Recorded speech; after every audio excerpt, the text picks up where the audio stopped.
नमस्कार। आप सुन रहे हैं महादेव की कथा। इस अंक में आप सुनेंगे भोलेनाथ के जन्म की कथा। त्रिदेवों में भगवान शंकर का अहम स्थान है। भगवान ब्रह्मा सृजनकर्ता, भगवान विष्णु संरक्षक और भगवान शिव विनाशक की भूमिका निभाते हैं। त्रिदेव मिलकर प्रकृति के नियम का संकेत देते हैं कि जो उत्पन्न हुआ है उसका नाश भी होना तय है। भगवान शिव के जन्म से कई रहस्य भी जुड़े हैं। भगवान शिव को स्वयंभू कहा जाता है, जिसका अर्थ है कि वो अजन्मा है। वो न आदि है और न अंत। भोलेनाथ को अजन्मा और अविनाशी कहा जाता है। कई पुराणों का मानना है कि भगवान ब्रह्मा और भगवान विष्णु शिव से उत्पन्न हुए। हालांकि शिव भक्तों के मन में सवाल उठता है कि भगवान शिव ने कैसे जन्म लिया था। कहा जाता है कि भगवान शिव स्वयंभू हैं, जिसका अर्थ है वो मानव शरीर से पैदा नहीं हुए।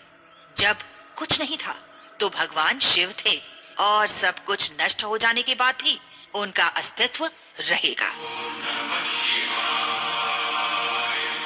भगवान शिव को आदिदेव भी कहा जाता है, जिसका अर्थ वो हिंदू धर्म के सबसे पुराने देव हैं। वो देवों में प्रथम हैं।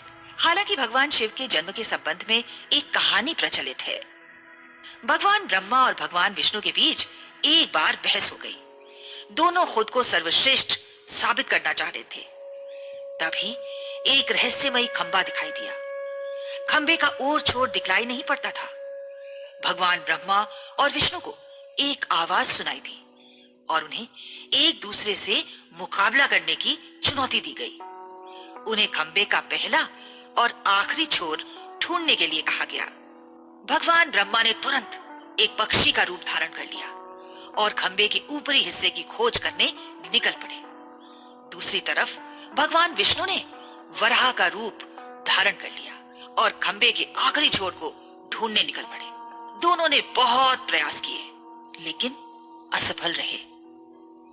जब उन्होंने हार मान ली तो भगवान शिव को इंतजार करते हुए पाया। तब उन्हें एहसास हुआ कि ब्रह्मांड को एक सर्वोच्च शक्ति चला रही है, जो भगवान शिव ही हैं। खंबा प्रतीक रूप में भगवान शिव के कभी न खत्म होने वाले स्वरूप को दर्शाता है और इसे ही भगवान के शिवलिंग रूप का आधार माना गया है। भगवान शिव के जन्म के विषय में इस कथा के अलावा भी कई कथाएं हैं। दरअसल शिव के 11 अवतार माने जाते हैं।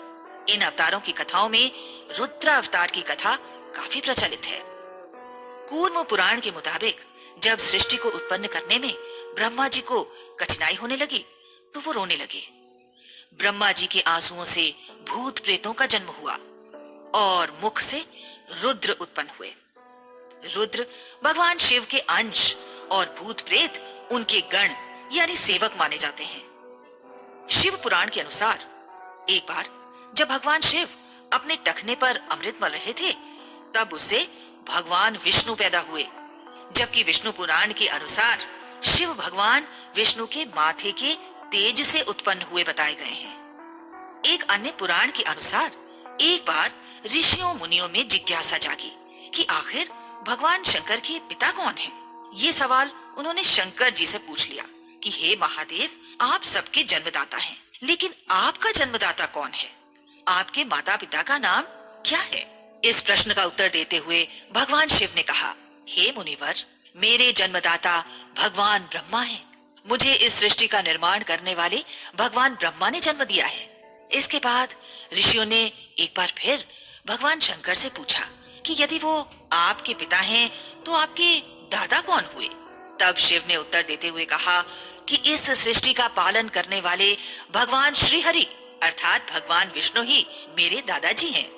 भगवान की इस लीला से अनजान ऋषियों ने फिर से एक प्रश्न किया कि जब आपके पिता ब्रह्मा हैं, दादा विष्णु, तो आपके परदादा कौन हैं? तब शिव ने मुस्कुराते हुए उत्तर दिया कि स्वयं भगवान शिव।